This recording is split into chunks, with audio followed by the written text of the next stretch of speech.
నమస్కారం అండి. మీ కుటుంబంలో జరిగిన హత్యలు రాష్ట్రంలో చాలా కలకలం రేపాయి. మీ కుటుంబ సభ్యుల్లో ఒకరే వాళ్ళ మరణాలకు కారణమయ్యారు. ఆ కష్టాన్ని మీరొక్కరే ఎలా భరించగలిగారు? ఒకప్పుడు నా జీవితంలో ఎన్ని కష్టాలొచ్చినా బాధపడ్డాను కానీ భయపడలేదు. కానీ మా కుటుంబ విషయంలో మాత్రం నా ధైర్యం మాయమైపోయింది. అయితే మీరు ఒక ట్రస్ట్ని ఏర్పాటు చేస్తున్నారని విన్నాం. మరి దాని గురించి చెప్తారా? ఈ దేశంలో నా కుటుంబంలాగే ఎంతో మంది అభాగ్యులకు అన్యాయం జరుగుతోంది.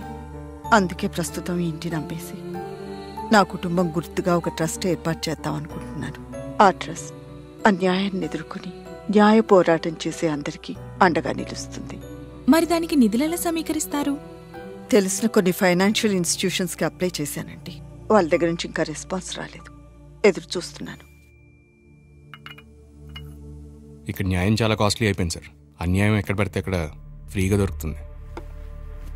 అందుకే జనాలు దానికి అలవాటు పడిపోయారు. లేకపోతే ఏంటి సార్, దేశంలో జరగాల్సిన న్యాయం కోసం భారతీదేవి గారి ఆస్తులు అమ్ముకోవాలా? కొన్నిసార్లు తప్పదు ధర్మ. వాడికి నేరం చేయడానికి 5 నిమిషాలు పట్టు ఉంటుంది. వాడి ఉరి తీర్పు వచ్చి 5 సంవత్సరాలు అయింది. ఇప్పటికి కూడా మనం లేట్ చేస్తే జనాలకు న్యాయం మీద నమ్మకం పోతుంది.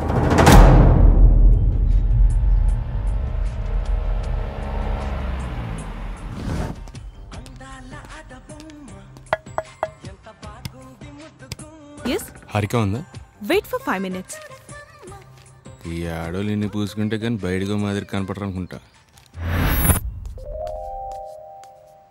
ఏంటి ఇంత లేటు? మీ హాస్టల్లో బ్యూటీ పార్లర్ ఏమన్నా నడుపుతున్నారా? లేడీస్ హాస్టల్ అంటే ఇలానే ఉంటుంది బాబు. అయినా మా సంగతి సరే, నువ్వెప్పుడైనా నీ ఫేస్ చూసుకున్నావా? నువ్వు నీ మాసం జుట్టు ఈ ఏజ్ లో గ్లామర్ మెయింటైన్ చేయాలి. నాకు బయట కనిపించే గ్లామర్ మీద పెద్దగా ఇంట్రెస్ట్ లేదు. నీకు లాఠీలు అక్కర్లేదు బాబు, మాటలతోనే కొట్టేస్తావు. నన్ను ఎందుకు రమ్మన్నావు? చెప్తా గాని ఒకసారి నీ పరిస్థితి ఇవ్వు.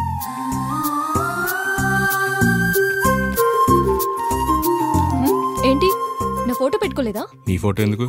నా ఫోటో ఎందుకు?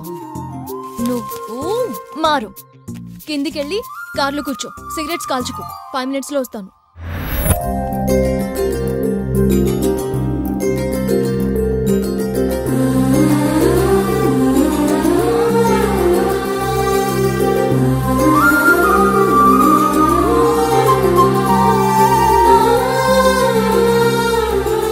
పదండి పదండి, త్వరగా ఎక్కండి, టైం అవుతుంది.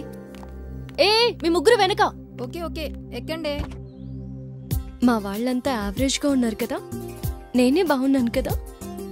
ఏంటిదంతా? మేమందరం మా ఫ్రెండ్ సుచి ఎంగేజ్మెంట్ కి వెళ్తున్నాం. రాత్రికల్లా మీ కార్ పంపిస్తాం, సరేనా? అందమైన అమ్మాయిలకి కొంచెం ఎక్కువ ట్యాక్స్ ఉంటుంది బాబు, అది ఖచ్చితంగా కట్టాల్సిందే. పద పద. మేడం మరి సారు?